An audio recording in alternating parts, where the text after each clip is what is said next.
वो साल भर से इस रेस के लिए तैयारी कर रहा था। वो जीत का दावेदार भी था, लेकिन जैसे उसने ट्रैक पर दौड़ना शुरू किया, थोड़ी देर में ही उसके पैर की मांसपेशियों में खिंचाव आ गया और वो कराते हुए ट्रैक पर ही बैठ गया।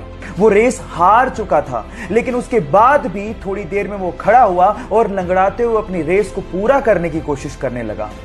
ये देखकर उसके पापा दौड़ते हुए आए, उसी रेस को पूरा करने के लिए उसकी मदद करने लगे।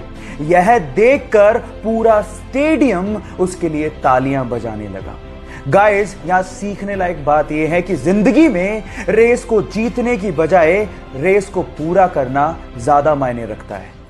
एक बार एक विदेशी यात्री भारत घूमने आया और टैक्सी करके पास के एक होटल पहुंचा। जैसे ही वो होटल में चेक इन कर रहा था, उसे पता लगा कि उसका पर्स टैक्सी में रह गया। उसने होटल वालों को कहा कि प्लीज आप टैक्सी वाले से कांटेक्ट करिए, लेकिन उन्होंने कहा कि हमारे पास टैक्सी वालों के कांटेक्ट नंबर नहीं है।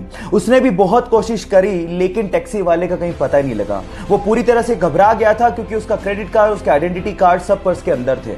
लेकिन 2 घंटे बाद वो टैक्सी वाला आया और उसने उस विदेशी यात्री को उसका पर्स थमा दिया। विदेशी यात्री ने खुश होकर उसे $70 देने की कोशिश करी, लेकिन उसके बाद जो टैक्सी वाले ने जवाब दिया वो आप लोगों को सुनना चाहिए।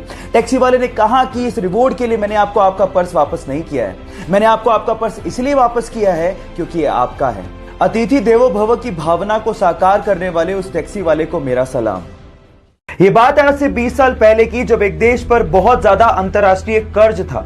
ये कर्ज इतना ज्यादा था कि वहां की गवर्नमेंट को समझ में नहीं आ रहा था कि चुकाएं कैसे। देश के हालात बहुत ज्यादा खराब थे, लेकिन इस सिचुएशन पे उस देश की जनता ने अपनी गवर्नमेंट का साथ दिया। कैसे, मैं आपको बताता हूं। वहां की जनता ने अपने अपने घर से अपनी अपनी बिलोंगिंग्स, जैसे कि सोने की अंगूठियां, अपने नेकलेसेस, करेंसी इकट्ठा करके सरकार को डोनेट की, ताकि वो अपना अंतरराष्ट्रीय कर्ज चुका सके। और आज 20 साल बाद वो कंट्री अपने पांव पर खड़ी है। उस कंट्री का नाम है साउथ कोरिया। गाइस, जहां हम अपने देश से बहुत ज्यादा एक्सपेक्टेशंस रखते हैं और सिर्फ मांगते रहते हैं, पर हम ये नहीं सोचते कि हमारा भी अपने देश के लिए एक फर्ज बनता है। अपने देश के लिए फर्ज को कैसे चुकाया जाता है, ये आप साउथ कोरिया के लोगों से सीख सकते हैं।